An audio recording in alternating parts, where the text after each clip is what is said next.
and welcome listeners to the first ever episode of our podcast. Fanatics.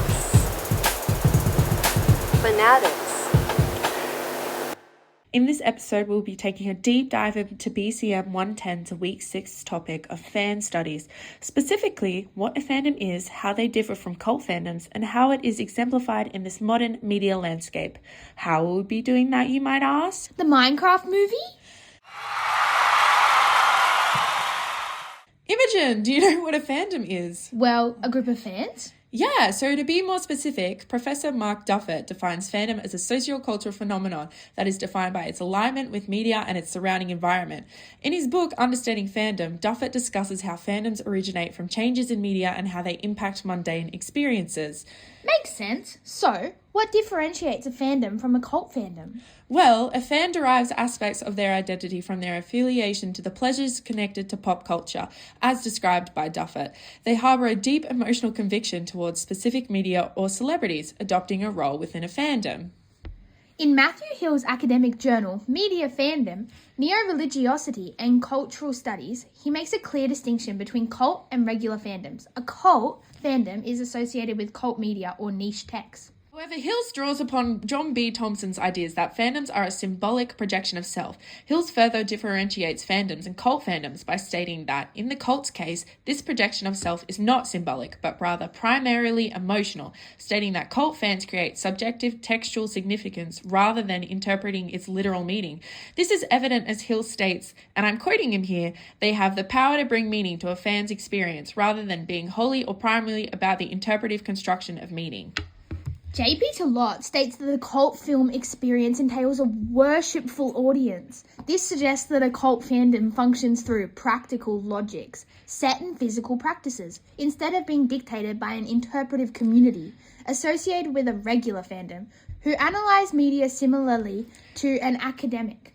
Right. So, cult fans follow a dubbed cult media, have an emotional projection of self, physical practices, and therefore exist outside of basic interpretive audience.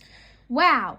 But listeners, what you are probably wondering is, what kind of fandom does a Minecraft movie have? Well, normally a cult fandom also refers to a minority fandom, existing outside the mainstream popularity. Minecraft is basically the definition of mainstream.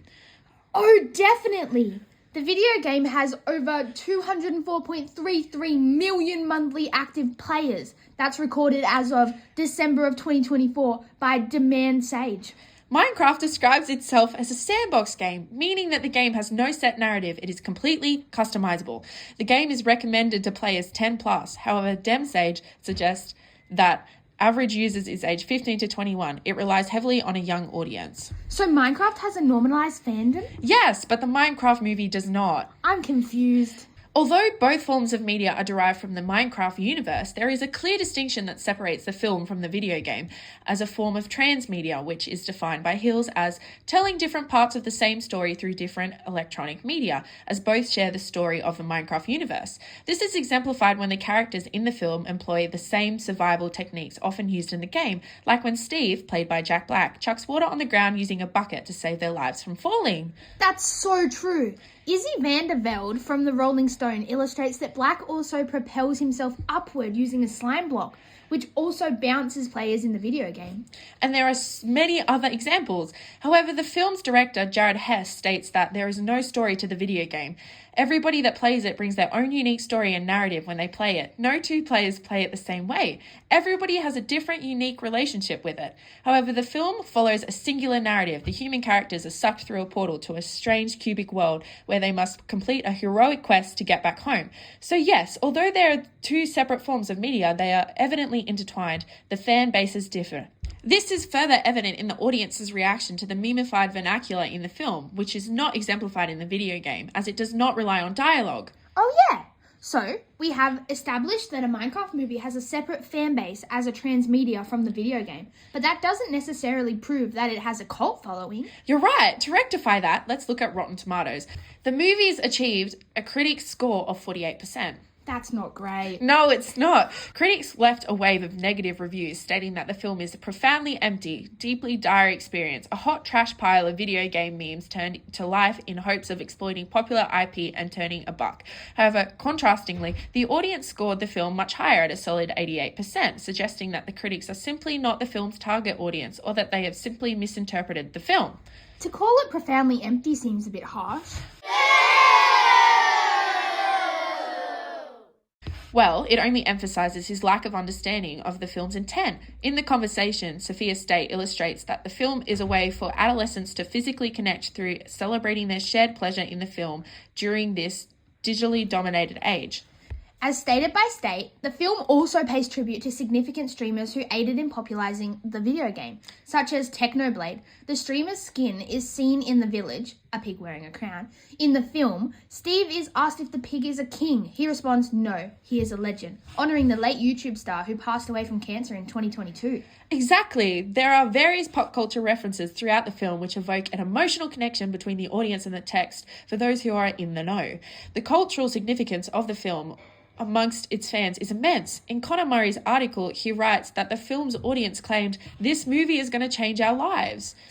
So, by cult fandom definitions, it certainly evokes an emotional projection of identity. Yes, and has a set of lived practices. In the Rocky Horror Picture Show in 1975, in various screenings, the audience would dress up, throw toilet paper, water, and even dance in the theatre. A similar attitude is adopted by the theatregoers during a Minecraft movie. Certain phrases and actions throughout the film evoke a physical reaction from the audience, emphasizing the memeified vernacular in the film. However, the most notable scene in the film is when Jack Black and Jason Momoa are seen in the boxing ring and must fight a chicken jockey, a baby zombie riding a chicken. Van de Velde states that in the video game, there is a 0.25 to roughly 0.49% chance of encountering this enemy, making it very rare. Its inclusion in the film has caused the fans to erupt in cheers, throwing popcorn and drinks toward the screen whilst they scream, "Chicken jockey!" An article by Brock Martin illustrates that there are also various reports of people bringing live chickens into the theatre in celebration of this scene. In said article, Hess states that, "I don't think any of us would have anticipated this kind of reaction, and that it started organically. You can never manufacture that kind of stuff," highlighting how this phenomenon is purely a byproduct of the film's cult fan base and investment in their love for the transmedia. However, State also illustrates that due to this participatory behaviour, the fandoms has been received with an immense wave of backlash, protecting negative views on the audience's behaviour. This exemplifies the fanatic stereotype that often plays fandoms, which, as Hills depicted in his introduction to Who's Who, Academics, Fans, Scholar Fans, and Fan Scholars in Fan Cultures, the title of the book, by the way, that fans are often perceived through a decisionist narrative or academic lens, which subjectively renders these fans as bad. However, this only proves that fandom exists outside the mainstream, ostracizing them as a minority and further highlighting how they are a cult fandom. Therefore, a fandom is a byproduct of a fan's devotion to media, including its impact and surrounding cultural landscape. A cult fandom is defined by the emotional manifestation of this devotion in a fan's identity, the fan's physical practices, and how it exists outside the norm. A Minecraft movie's fandom assimilates with this cult criteria, making it a modern representation of cult fans. However, the negative stigma associated with such fandoms still exists, which must be rectified by renouncing a solely academic and subjective perspective when analysing the fandom, as illustrated by Hill's findings and the film's negative critiques. Finally, we come to the last segment of the podcast. How was feedback employed? Well, in Assessment 2, the pitch idea for this episode was to highlight how the Minecraft movie was a perfect case study for how cult fandoms have become more mainstream whilst facing moral panic surrounding this proposed antisocial allegations. However, it was made clear that the topic needed to be simplified and focus solely on the fan studies rather than attempting to do too much and integrate moral panics. Therefore, it was determined that the sole focus of the podcast should be how the Minecraft movie is classified as a cult fandom, as it had not been previously specified in Assessment 2. This allowed for a refined thesis and a clear goal for Assessment 3. Thank you so much, listeners, for tuning in to our first episode. We have been Imogen and Amelia on the Fanatics.